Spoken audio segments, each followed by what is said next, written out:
on that. I forgot where I heard this quote, but it's a really good one. That This is probably me then. You probably a real patriot, to be a patriot means to protect your countrymen from your own government. That's what patriotism is. I like that. And I think if everyone around the world adopted that mentality, I think that would change everything. God save the Queen, man. Yes, but I think everyone has made good salient points. As far as immediate events and what they're trying to maybe change or misdirect. Maybe give us some background here first, like, because you were talking about this back in June.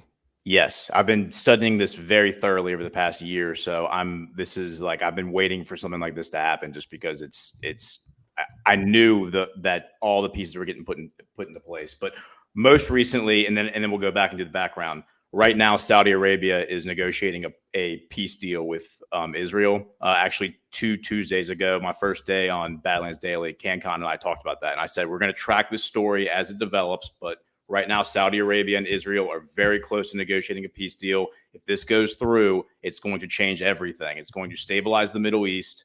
And you know that the deep state's going to do everything they can to stop it. Whatever they can to stop it, this cannot be allowed to happen. And I think that's a big, big factor here. Yeah. And so speaking of that, if you guys go follow him on Twitter, it's at Ghost of BPH, and his pinned tweet is a segment that the clip from that show where he talked about that. So yes, and we'll get into that. So what I've learned studying the Middle East is that really the past century of the Middle East, but I've gone way further, is that it's actually a lot more simple than they make it out to be. It's also very complex. The complexity comes from local politics, the tribal feuds, tribal history, how the tribes relate to each other. The whole culture is built around that. Around your whole identity comes from the tribe that you come from. A tribe is made up of families, made up of clans. Clans are made up of families. So that's how the structure is built out. Sheiks who lead the tribes are decided based on how they can provide for the tribes. So back in the day, that was raiding.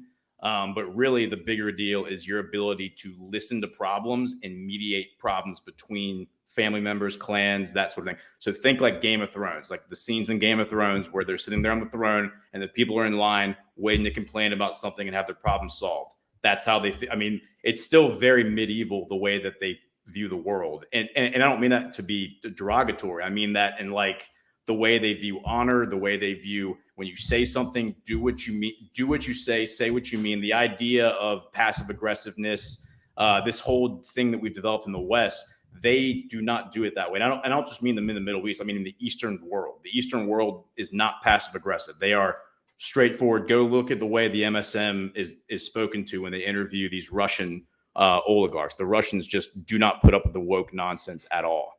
But going back to the Middle East, so I think the most important thing that I've come to understand is the role that British intelligence and the CIA have played in shaping the Middle East starting in 1908. So British intelligence was formed in 1873. And as I explained in the Substack that I wrote, there were two states of Saud, one in the 1700s, one in the 1800s. They both got destroyed by the Ottoman Empire. In the late 1800s, around in the 1890s, about 1900, MBS's grandfather was a young man, and he was hiding out in Kuwait with his mother. They escaped a slaughter from the Egyptians, who were sent there by the Ottomans to kill them 10 years before. Hey, Ghost of Base Patrick Henry, can we just make sure everybody knows MBS means Mohammed bin Salman, currently the Crown Prince of Saudi Arabia? Yes, I'm sorry. Yes, Mohammed bin Salman, the Crown Prince. So MBS's grandfather he meets a bunch of international politicians. He meets agents, British intelligence agents in Kuwait, and he basically starts to learn about geopolitics and how to maneuver in this world. And these people put this idea in his head that he should go and reclaim Arabia and reestablish the state of Saud. So in 1902, he goes around and gathers up a bunch of disgruntled tribesmen, young men who are like disaffected youth, and he basically puts swords in their hands and he says, "We're going to go take back what's ours." And he calls them the Ikhwan.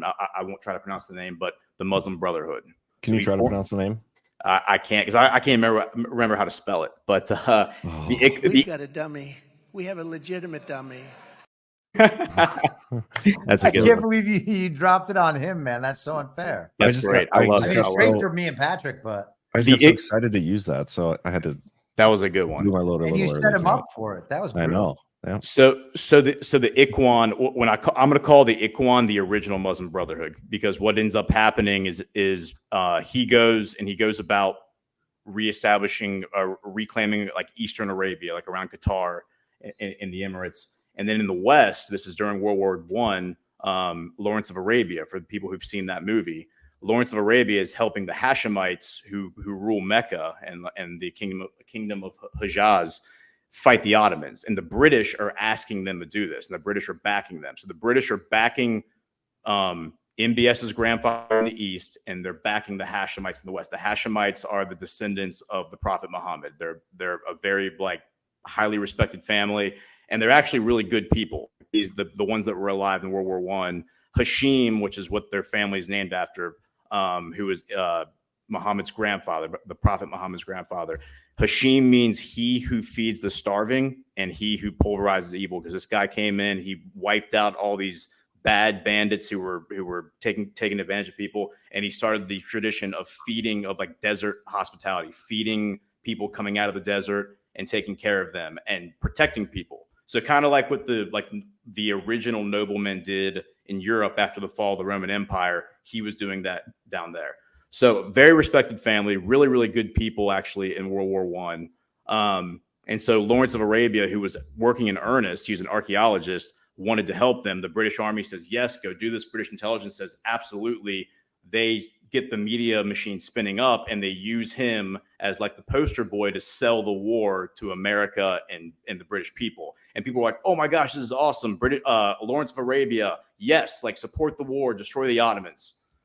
So they win the war, they defeat the Ottomans, and then the British, who at this entire time are giving about 10 times the amount of money they're giving to the Hashemites, they're giving to MBS's grandfather. He then comes to Mecca, tries to negotiate with them, and ultimately ends up fighting them and defeating them around 1925 and taking control. This is after the British stabbed the Hashemites in the back after World War I. They promised to give them Arabia. They promised to say, hey, from Syria down to Yemen, all of that, Israel, all of it. You're going to control all of it. It's going to be yours, autonomous. We're going to leave. It's all you. Just help us beat the Ottomans in World War I. Then they stab him in the back. Don't give him the deal. Then MBS's grandfather comes in with the Muslim Brotherhood, backed by the British, and defeat them. Wow. He then turns on the Muslim Brotherhood because he realizes that they are far too radical. They're crazy. They've gone off the rails, and they've let all the power go to their heads. So he actually goes to war against his own creation and ends up destroying them after he defeats the Hashemites. And destroys the Muslim Brotherhood, because he said this is out of control. This is going to go bad places. 1928, a few years later, this is just my theory, my own speculation, but British intelligence goes to Egypt, where they had a really, really strong presence, and they recreate the Muslim Brotherhood. And the current Muslim Brotherhood that we know of is that Muslim Brotherhood, the one that comes out of Egypt. That's the one that Huma Abedin is a part of. Created by British intelligence. In my opinion, created by British intelligence, backed by British intelligence, like the silent hand. Yeah. So 1934, 6 years later, they officially create they combine the Hashemite kingdom with the Saudi kingdom, and they create the nation of Saudi Arabia, the current nation. So rewind all that back to 1908. So in 1908, before MBS's grandfather starts his crusade, but he has the Muslim Brotherhood up and running, and he's taking control of the local tribes. This guy named Jack Philby, British intelligence officer, is embedded with him.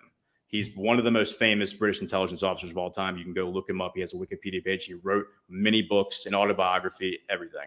Legit adventurer, seems to be working in earnest, ends up going native, ends up converting to Islam, like becoming a true believer, dropping out of the British intelligence, but I think actually still kind of like maintaining his ties. He's pissed off, just like Lawrence of Arabia is, after they all get stabbed in the back. Arabia gets stabbed in the back after World War I. He drops out. He retires. He joins like the caliphate and is just going to be part of the kingdom. His son, actually, Kim Philby, 30 years later, becomes the other most famous British intelligence officer of all time because he was a double agent working for Soviet Union. But yeah, so this guy's a communist. He believes in all that kind of stuff. But he is proof. He's smoking gun proof that British intelligence was directly embedded with MBS's grandfather and helped develop and establish the modern state of Saudi Arabia. So and this is all because that same year in 1907, they discovered oil in Iran, and they knew there was more oil in Saudi Arabia, and they wanted control of the region, but they had to keep it destabilized. So my theory is the reason that they picked the Saudis over the Hashemites is because the Hashemites were far more moderate people, and the Saudis were Wahhabi, which is, if you go read my Substack about this, it's inherent. It's a cornerstone of their culture. Wahhab and Al-Saud, the original Al-Saud from the 1700s, married their children together, and they start this dynasty that is radical Islam with a political power dynasty. So I think that the British intelligence backed them because they wanted to use Wahhabism, as Obama actually, of all people, accused them of doing in 2012, exporting Wahhabism across the Middle East and radicalizing Muslims. Which is exactly what was happening, but it wasn't necessarily the Saudis doing it. It was, I think, the CIA doing it, working with corrupt members of the royal family. So it seems to me, and this is kind of a newer idea that I'm working on and developing, but this is what I was talking about with Brian in that rant that John mentioned, is I think sometime in the 1970s, they decided that Saudi Arabia wasn't enough. Great relationship with Saudi Arabia. Lots of CIA, British intelligence connections. They openly brag about this. They openly brag about how close they are with the family members and how great it is for the West to have that dynamic. But for whatever reason, I think they decided that wasn't enough, and they needed to have a second contender in the Middle East. So they go to Iran, which they had already taken control of in 1953. They installed a pro-West, progressive Shah regime. You had women in the 1970s attending college, wearing skirts, like dressing like they were in America. You probably all seen the pictures and the memes online. And then in 1979, the CIA brings in a new color revolution and installs the Ayatollah, which is a anti-West, anti-Christian, terrorist, funder of terrorism. And so I think what the plan seems to be to me was that they were going to basically usurp Saudi Arabia as the power center of the Middle East and replace it with Iran for whatever reason. And I think this is just my own interpretation, I think 9/11 was like the fulcrum. I think 9/11, if you look at what Obama was saying in 2012, he started telling Americans to start suing they passed that legislation so that Americans could sue the Saudi royal family for doing 9/11. And they were basically, that was completing the scapegoat of pointing at the Saudi royal family and saying, these are the people responsible for 9/11. Go sue the pants off of them. We, the U.S. government, will back you. And the reason that the current MBS, the current Crown Prince, is on this warpath against all these people is because of 9/11. He watched the planes at the towers. He knew that they were going to come after his family because of this. And they said, oh, we found these passports, Saudi passports. They're the guilty ones. So that's the reason that he was motivated to go after all of them, which is what you're seeing play out right now. And so Obama comes in 2012. He starts distancing himself from Saudi Arabia, getting really close to Iran, saying, I think Iran's actually going to be our better partner in this region. Iran nuclear deal, the pallets of cash. You're giving them all this money. You still have, at this point, bad members of the Saudi royal family funding ISIS, funding Al Qaeda, funding all of these terrorist cells that the CIA is orchestrating. But you also have Iran doing this now. You have Qatar doing it. And then in 2012, as I explained in that rant, the Crown Prince dies. This is MBS's uncle dies. His father is named Crown Prince, and his father brings him into the fold. And the CIA and State Department freak out because they've never heard of this guy before. They don't know who he is. And he starts showing up at all these meetings. And so they don't even have a file on him. They have no idea who he is. Fast forward to 2015, January 2015, when his other uncle, the king dies. And the way it works in Saudi Arabia, you have the king and the crown prince. The crown prince is like the vice president. The king is the king. When the king dies, the crown prince becomes the king. So being the crown prince is a big deal because at any given moment, you could become the king. And you become the crown prince, kind of like a vote of all the senior members of the family. So the king dies. MBS's father becomes king, immediately appoints MBS to be the defense minister. And the first thing he does is he calls in his most trusted advisors, 4 guys, and he locks the doors and he says, nobody's leaving this room until we figure out how to completely disassemble and rebuild the government from scratch to purge out all corruption. And we're going to have I want a strategy here tonight. And 12 hours later, they have a complete strategy of how they're going to completely tear down their government and rebuild it from scratch. 10 days later, the beginning of February 2015, the plan is done. They've completely torn down their government and rebuilt from scratch. That's a benefit of being an autocracy. So then he immediately starts going to war with Yemen and bombing the shit out of Hezbollah. Hezbollah is the Iranian-backed terrorist organization, which is really, I think, CIA-backed, and basically starts going to war with the Wahhabi faction of their government. You had about 4,000 or 5,000 Wahhabi sheiks in the Saudi government. He arrests 750 of them. The other when was this? He kicks out of the government. And he announces to everyone, guess what, guys? We're going to stop doing all this radical Islamic stuff. I'm actually going to start attending church in Egypt. He started attending mass, I think, in 2018. Ghost, when was this? This was basically between 2015 and 2017. He's doing this stuff behind the scenes, purging out, cleaning out the police. They had something called the religious police that would go around and make sure that men and women weren't speaking in bars. Women weren't in coffee shops with men, that kind of thing. How does this connect to what we saw today? I mean, I'm sure you're getting there, but yeah. So you're getting a little burning bright on us. My old job used to be making sure that men and women were talking in bars. Yeah, there you go. Yeah, so you wouldn't have done well there. So he comes in 2017, does the Saudi purge, and basically it is going to restructure the entire Middle East is going to be rebuilt as a stable, moderate society that requires the Abraham Accords, the Doha Agreement, and other peace agreements, BRICS and other things that are going to happen. So where we are at now is, I think that MBS was completely intricate and essential in establishing the Abraham Accords with Jared Kushner. When he gets to Israel, he starts negotiating with Israel. He starts negotiating with Iran. Iran and Saudi have not been getting along over the past 10 years. Suddenly, MBS is making headway with them. He's negotiating peace. He's trying to facilitate peace between them and the Taliban that they've been fighting on their border.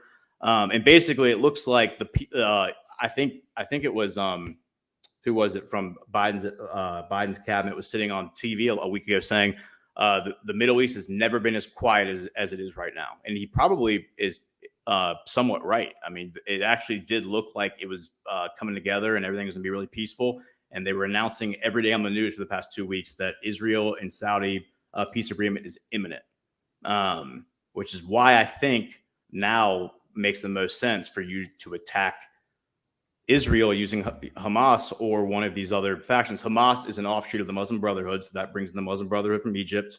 You have Hezbollah, which is heavily based in Lebanon, but also in Yemen. That's Iran. You have Al-Qaeda, which is traditionally really funded by the Saudis, funded by the CIA, funded by Qatar. And I think by having all these different factions fight Israel right now, you're forcing Saudi Arabia to take the side of the Muslims, because there's no way they can take the side of Israel, because if they do, they will divide the Muslim world, which stretches from West Africa to China. I got to say, I got to applaud you, because that was an entire history of the Middle East, basically, and from memory. So that's impressive, number one. Started in 1908. That was a good little history. I think he started in the 1870s, if I'm not mistaken. Oh, correct. My bad. Did we start this show that long ago? Just kidding. Yeah. No, that's very interesting, because when I relate this to what Trump did, I mean, Trump had a couple speeches today, and we clipped some of his first speech.